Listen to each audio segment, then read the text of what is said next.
có hiểu đúng thì liệu có thể có sự giác ngộ không? Và cái hiểu đúng ở khoảnh khắc này phải là gì? And how come for the Buddha to have such great understanding? Và vì sao mà Đức Phật có trí tuệ vĩ đại như vậy? Without panya, can anyone be bodhisattva? Nếu như không có trí tuệ thì liệu có ai có thể là một vị Bồ Tát hay không? Dạ thưa đúng, rất là đồng ý với bà là cần phải có trí tuệ. Cho nên là cái ngồi thiền không nghĩa là khi mình ngồi thiền là mình phải biết mình phát triển rồi. Trong thời gian song hành với cái việc phát triển trí tuệ đó thì mình cần phải ngồi thiền và đi sâu hơn nữa, chứ không phải chỉ có phát triển xong rồi thôi. Và cái phát triển nếu chỉ bằng cái học hỏi ý nghĩ không, nó sẽ không có tác dụng để có thể thành được như chư Phật đã thành. Đó là theo cái ý nghĩ của tôi. Yeah. Xin cảm ơn bà. I agree that developing panya is very important, but together with that, we need meditation too. If we just learning Dhamma and we do not meditate, so it cannot become successful. We need meditation, or we need right understanding. For sure we need the right understanding. So, is there any understanding what appears now? Vừa nãy A Chan đặt câu hỏi là chúng ta cần hiểu biết đúng hay là chúng ta cần thiền, thì sư cô có trả lời là chắc chắn là chúng ta cần hiểu biết đúng. Và A Chan vừa đặt câu hỏi là thế hiện giờ có hiểu biết đúng nào không?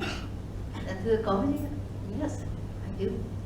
And there are many levels of peace without panya.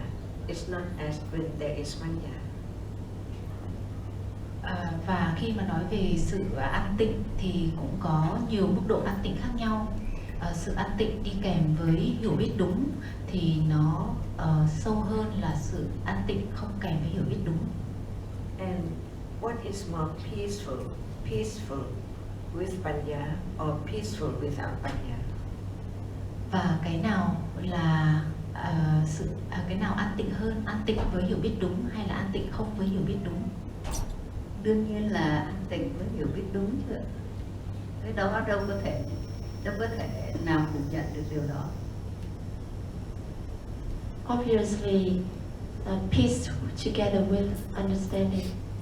So, is there peace now? Hiện giờ có sự an tịnh hay không ạ? Yes. With right understanding. Cái hiểu biết, cái sự an tịnh này nó đi kèm với hiểu biết đúng hay không kèm với hiểu biết đúng ạ? Thì khi mà tôi nói như vậy, tất nhiên tôi phải biết hiểu biết đúng trong giờ phút này. Như vậy at là this moment. Yeah. Yes. Yes. So, what panya knows now? What right understand now?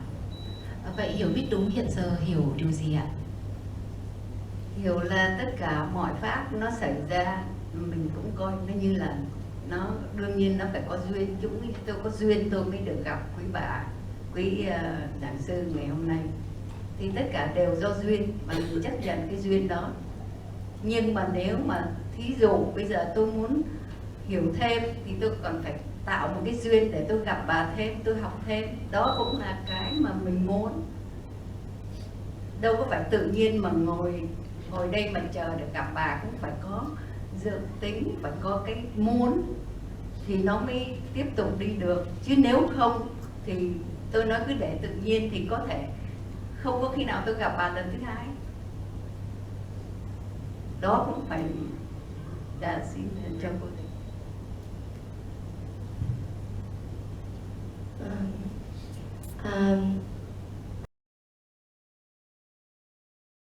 I can meet you now.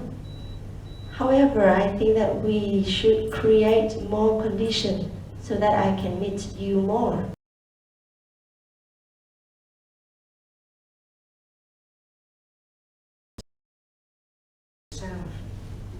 Vậy cái là tôi thì nó là vô ngã hay là tôi là ngã ạ?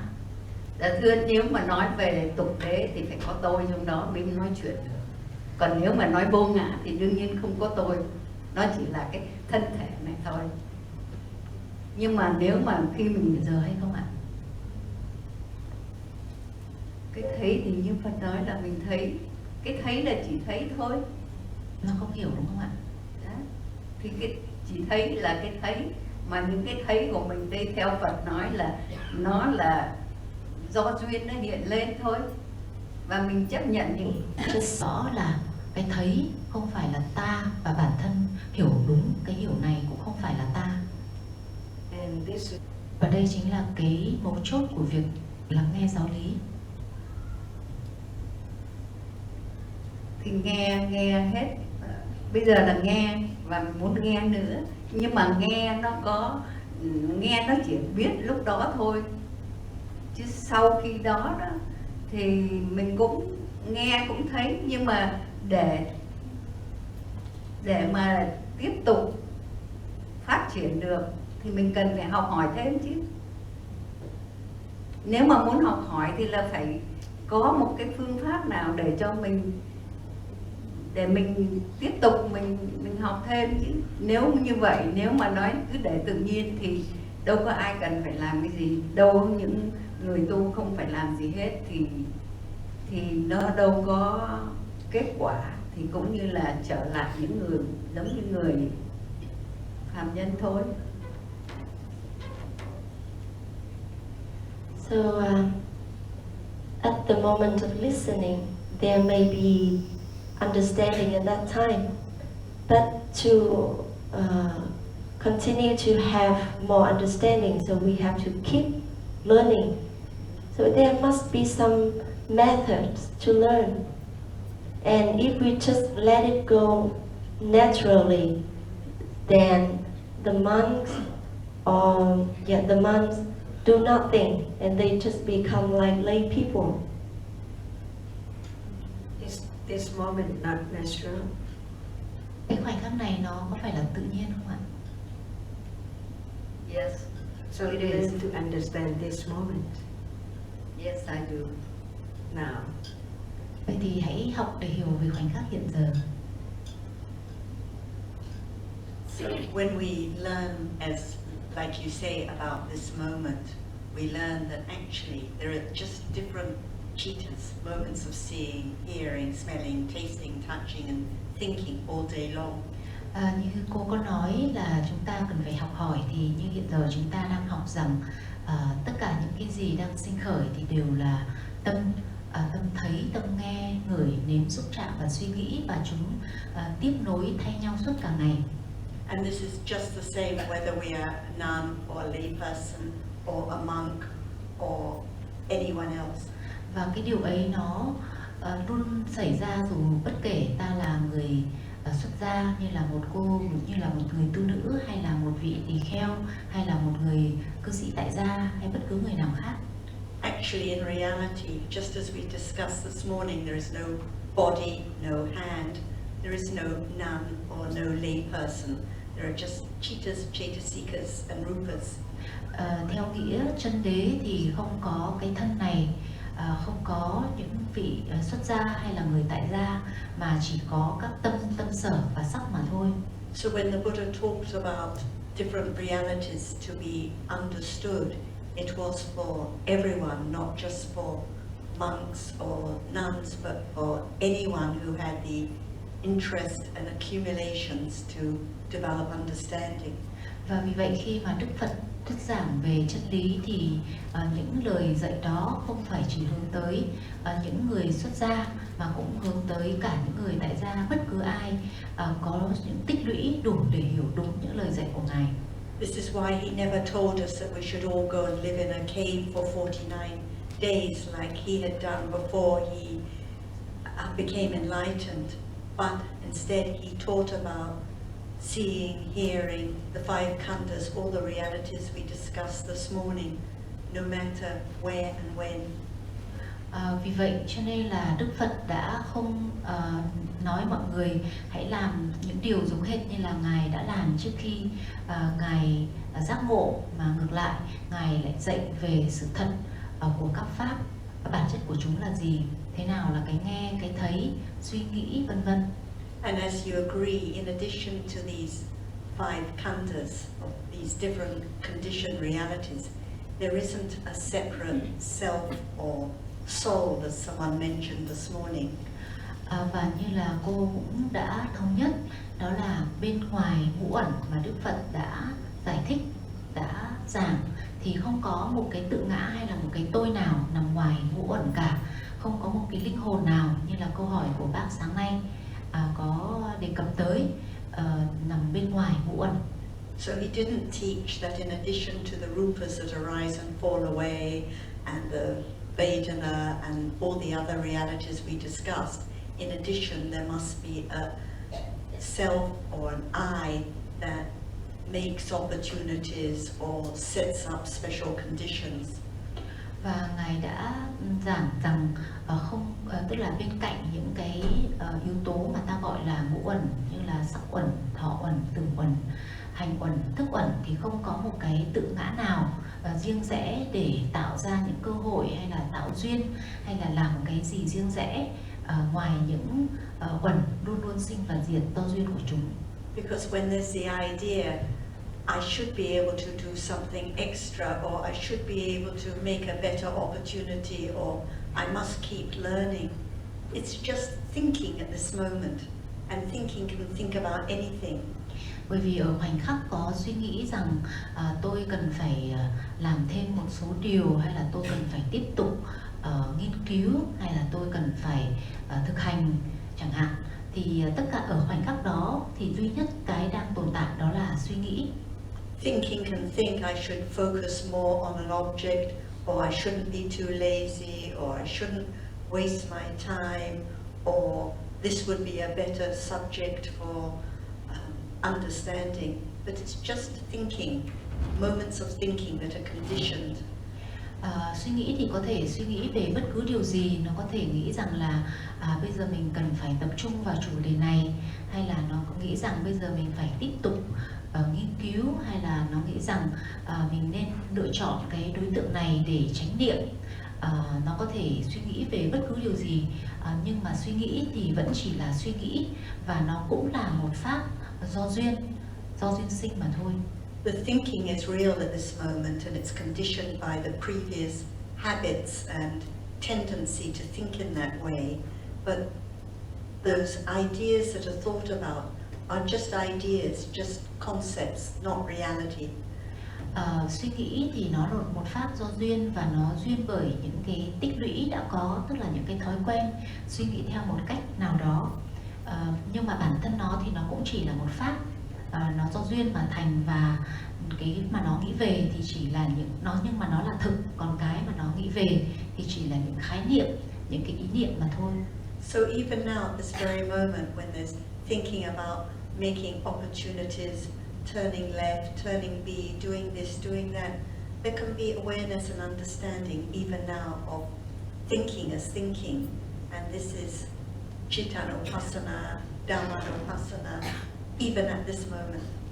Vậy thì ở khoảnh khắc này, khi ta đi bước lên, hay là đi sang trái, sang phải, hay là suy nghĩ theo cách này hay cách kia, thì vẫn có thể có cái sự nhận biết hay là chánh niệm về cái suy nghĩ ở khoảnh khắc đó, cùng với hiểu biết rằng suy nghĩ chỉ là suy nghĩ, và khi ấy thì đó chính là tâm quán niệm xứ, hay là pháp quán pháp niệm xứ.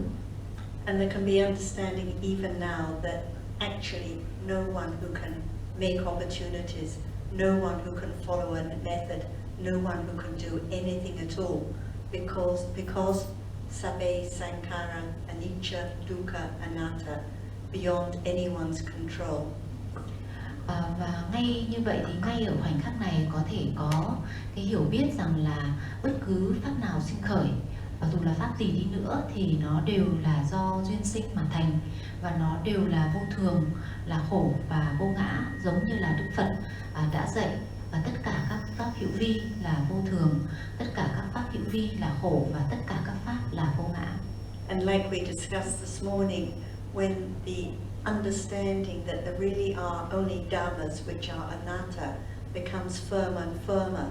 There is more and more confidence that this is the only way.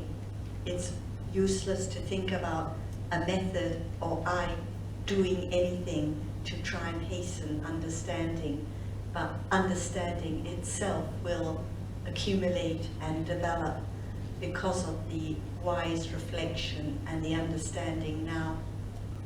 Và như chúng ta cũng đã nói, khi mà cái hiểu biết về cái bản chất của Pháp mà là vô ngã càng ngày càng trở nên vững vàng và kiên cố hơn, thì ta cũng càng thấy rõ rằng hiển nhiên là không thể có một phương pháp nào, bởi vì không có ai, không có con người nào để làm theo một cái phương pháp.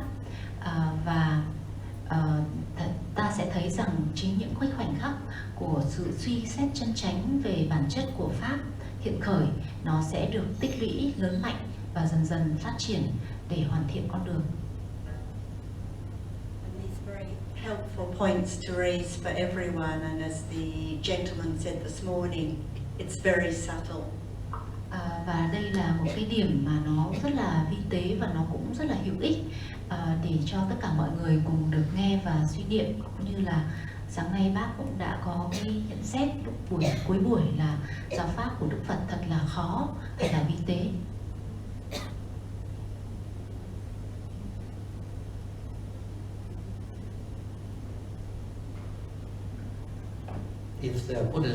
If the development of the Buddha's path involved meditation, he would have taught people to go off and meditate. But he didn't do that. He explained the way things are. Nếu như cái con đường để đi tới giác ngộ thực chất là thiền, thì chắc chắn là Đức Phật đã dạy cho mọi người thiền, nhưng mà Đức Phật không dạy thiền, mà Đức Phật giảng về bản chất của các pháp như chúng là. And people listening to the Buddha at the time became enlightened by listening to his explanation of the way things are. Và những người ở thời Đức Phật khi nghe Đức Phật giảng pháp thì họ đã giác ngộ về bản chất của các pháp. Of course, those listeners at the time of the Buddha, they had very highly developed panya, and that's why they were born at a time when they could hear the word from the Buddha's mouth. Tất nhiên là những người thời đó, những người đã giác ngộ khi mà nghe pháp của Đức Phật, họ đều là những người có những tích lũy trí tuệ vô cùng cao, và đó cũng là lý do khiến họ đã được tái sinh ở thời điểm đó để có thể được nghe giảng pháp từ chính kim khẩu của Đức Phật. But it doesn't alter the fact that his teaching was a teaching of what is to be understood. What is to be understood, not what is to be done. Nhưng mà điều đó không làm thay đổi cái bản chất rằng giáo lý của Đức Phật là giáo lý được giảng để hiểu, chứ không phải được giảng để làm theo. And sometimes he talked about monks who were already in the habit of developing samatha and whose daily life involved sitting with crossed leg in the forest or some remote place. Và trong số những thính giả mà nghe pháp của Đức Phật trong hội chúng thì có những người là những vị tỳ kheo, những vị ẩn cư, ẩn sĩ và đã có thói quen phát triển samatha, và vì vậy đối với họ việc ngồi vắt chân ở trong rừng đó là trở thành cái thói quen hàng ngày của họ. But his teaching was that monk can develop understanding at the same time as developing samatha. Và với cái lời dạy của Đức Phật thì những vị tỳ kheo đó có thể phát triển hiểu biết song song với sự phát triển samatha của họ. He was not recommending that other people whose life is of a different kind, who have a different lifestyle like ours now, should change their lifestyle and become like those monks. Nhưng mà Ngài không có nói với những người mà cái cuộc sống, phong cách sống của họ không phải là phong cách sống của những vị ẩn sĩ, mà giống như là chúng ta hiện giờ, Đức Phật không nói họ phải thay đổi cái cuộc sống của họ và làm hệt giống như là những vị tỳ kheo. And so the message that he taught was whatever the circumstances, of the individual. The only time for the development of understanding is the present moment, and the only object of understanding are the realities of the present moment. Và cái bức thông điệp mà Ngài đã gửi tới tất cả những người nghe giáo pháp của Ngài đó là bất kể ở trong cái hoàn cảnh nào thì cái duy nhất, thời điểm duy nhất để phát triển hiểu biết là thời điểm hiện tại, và đối tượng duy nhất để phát triển hiểu biết về đó là đối tượng xuất hiện trong khoảnh khắc hiện tại. And so if we have respect for the Buddha's teaching, we should not think that there is a way to develop the path more quickly than what he said. Vậy thì nếu như chúng ta tôn kính Đức Phật thì chúng ta cần phải hiểu rằng là không có một cái cách thức nào nhanh hơn để phát triển được hiểu biết ngoài những gì mà Ngài đã dạy. Of course, there are many people who claim that it's possible by meditation to develop understanding more quickly, but we should judge for ourselves whether that was the teaching of the Buddha. Tất nhiên là có nhiều người họ tuyên bố rằng là cái phương pháp thiền của họ là một cái cách thức nhanh chóng để có thể đạt được giác ngộ. Tuy nhiên chúng ta cần phải thực sự suy xét để có được cái sự nhận định riêng của chúng ta, xem là những cái lời đó nó có tương ứng với lời dạy của Đức Phật hay không. And if we have confidence in his teaching, because when we talk about seeing invisible object and other realities, we can see that what he said was true. And if we have confidence based on our beginning level of understanding, then we should be able to have the patience to allow the understanding to develop gradually in its own time. Nếu như khi chúng ta suy xét về những gì Đức Phật đã dạy và kiểm chứng nó, chẳng hạn như là về cái thấy và đối tượng thị giác, xem là những gì Ngài đã dạy có tương ứng với những gì chúng ta hiểu hiện giờ hay không, thì sẽ có cái khi chúng ta thấy rằng là điều đó là đúng, là các pháp đó hoàn toàn là vô ngã, thì sẽ có thêm cái sự niềm tin rằng thực sự là không có một tự ngã nào cả, và khi ấy chúng ta sẽ dễ để rằng mọi việc nó diễn tiến một cách tự nhiên, bởi vì thực sự là không có một cái tôi nào cả. Otherwise, what is being developed is the wrong path and reinforcing of the idea of self. Và chúng ta sẽ có thêm sự khan nhẫn, nếu không thì chúng ta sẽ rất là dễ đi theo cái con đường gọi là phi đạo và sẽ đi ngược với cả con đường mà Đức Phật đã dạy.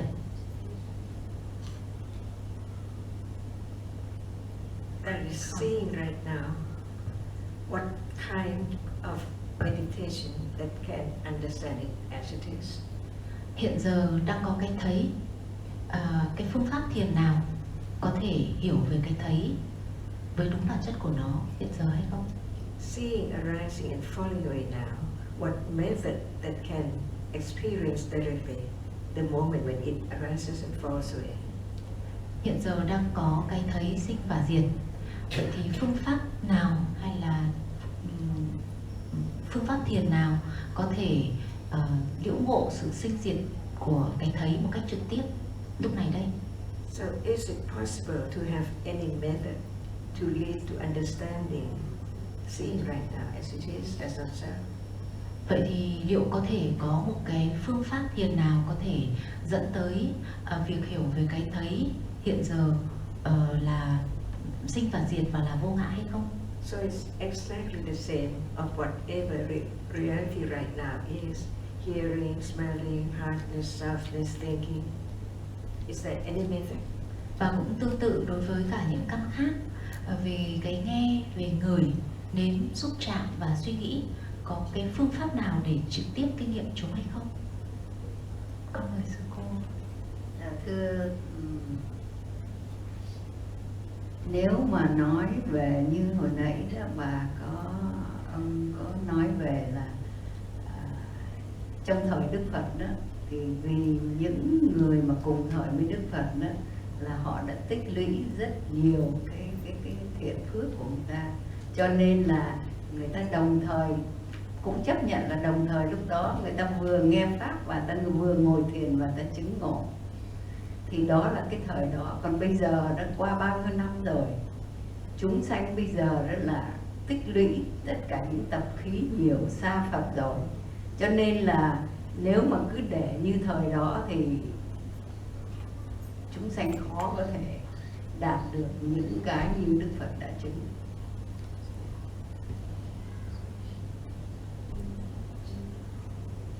As John have just said, at the Buddha time, people have accumulated much merit, so they can listen and meditate at the same time and became enlightened. But now for us, we have accumulated much wrong, or we have